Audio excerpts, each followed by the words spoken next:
Hi, welcome to part 2 of my Japan vlog. So if you watched part 1, you'll know that my friend told me that vlogging is cringe, and so unfortunately there are no clips of me talking to the camera while I'm actually in Japan, so this video is kind of just more of a b-roll and voiceover type of video, showcasing my time in Kyoto and Osaka. I hope you enjoy! Day 6. Travel between Tokyo and Kyoto. So on day 6 we got the Shinkansen from Tokyo to Kyoto while pretty hungover, and this was honestly one of my favourite parts of the trip. We of course got ourselves some ekiben from the station, and I spent the entire journey looking out of the window at the beautiful countryside while my friend slept off her hangover. We did book tickets on the Fuji side of the train, but unfortunately we couldn't see it because of the clouds, but honestly the countryside was so beautiful that I didn't even care. When we got to Kyoto, we were starving despite eating so much on the train, so we went to a restaurant for some monjayaki, which was made at a table in front of us and was super fun and tasty. Day 7, Nishiki Market and the Kyoto Pokemon Center. So on day 7, we went straight to Nishiki Market for some brunch, and we had so much incredible food while we were here. I've been looking forward to the octopus on a stick with the quail egg for the entire trip, and it did not disappoint. Please enjoy this clip of my friend eating an oyster. She does not know I'm putting this in the video. Another highlight from the market was this spicy ice cream made with Hokkaido milk. It was delicious. We were really tired this day, so all we really did was go to the market, the Pokemon Center, get some ramen and go back to the hotel. Day 8, Arashiyama. So the first thing we did on this day was head to Arashiyama to rent out kimonos. Unfortunately, I have literally no videos of this because my feet were in so much pain from the shoes. So here's a slideshow of some cute pictures in the bamboo forest, I guess. Then after that we went to a cute park and we got lunch in a cafe there, which was delicious. So the next thing that we did was go to the monkey park, and this was absolutely one of my all-time favorite parts of the entire trip. It's a massive hike to get up to the park. Originally we were going to wear the kimonos up, but I'm so glad that we didn't because the shoes hurt so bad and we would have been so warm. And at the monkey park, you could pay to feed the monkeys, and they took the food so politely from my hands. You could walk around with them and watch them play, and honestly, it was just amazing all around.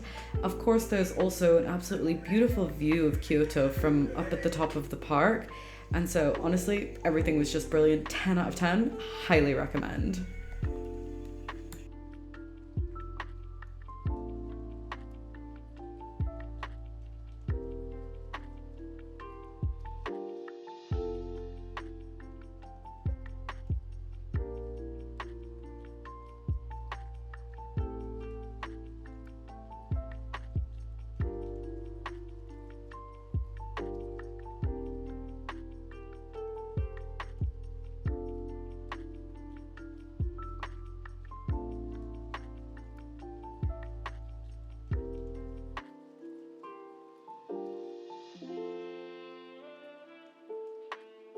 So afterwards we explored Arashiyama a little bit more, and honestly it's so beautiful, I highly recommend.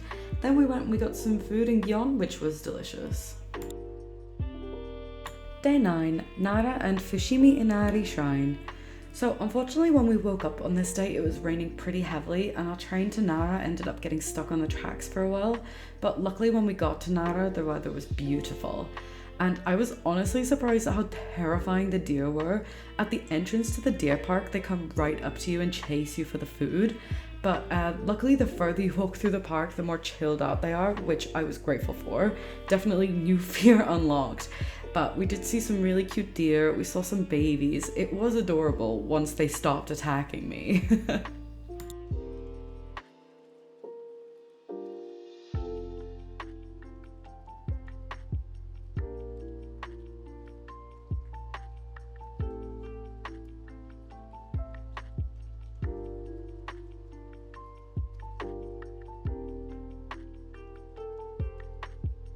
So after we saw the deer, we wanted to go see the mochi pounding, but we missed it unfortunately because we left pretty late in the morning to go to Nara, and then it takes quite a while to get there from Kyoto as well.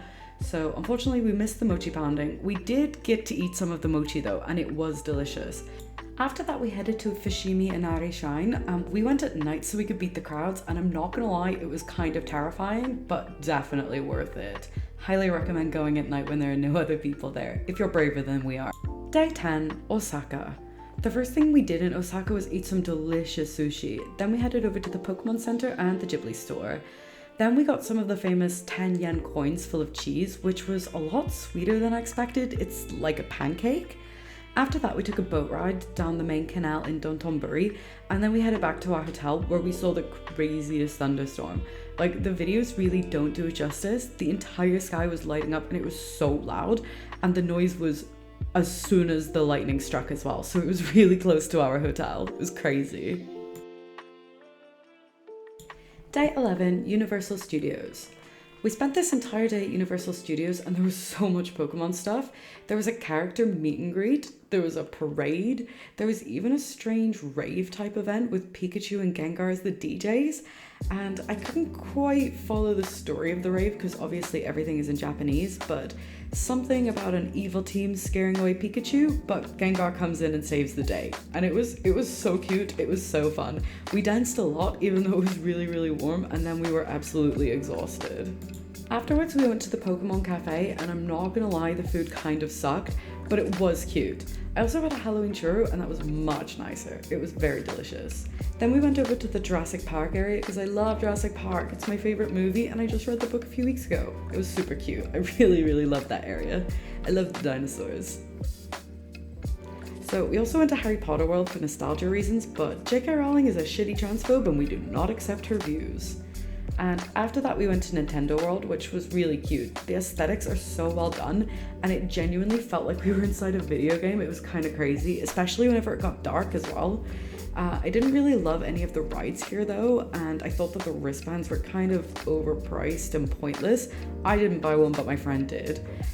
But also the food in the Toad Cafe sucked and we had to wait for so long. We had to queue for ages to even order our food, and then once we got in we had to wait for ages for the food to arrive. Just do not recommend. Get your food somewhere else in the park. I'm sure there are better places. And then I finished off the day by getting a Pokemon themed churro and it was delicious. 10 out of 10. Day 12, Yokohama and back to Tokyo. So of course, since we got the Shinkansen to Yokohama, we had to get more Ekiben. I got a really cute Hello Kitty themed one, and then one that had sushi wrapped up in persimmon leaves, and it was delicious. Then in Yokohama, we went to the Cup Noodle Museum, but we didn't book anything in advance, so the fun activities like making your own cup and your own noodles were all sold out, so we could just see the museum part. If you've got nothing to do, it's kind of interesting, but I wouldn't recommend coming here just for this. Honestly, the real reason I wanted to go to Yokohama was for the Pokemon card art, and it did not disappoint. Please enjoy this video of my friend opening up the wrong coin locker, thinking her stuff had been stolen and panicking. So after this, we just headed back to Tokyo and we went straight to our hotel to sleep because unfortunately we had to be up at 5 AM for our flight home. And my friend got to see Fuji from the plane. And that's the end of my trip to Japan. Thank you so much for watching. I really appreciate it, and I'll see you next time.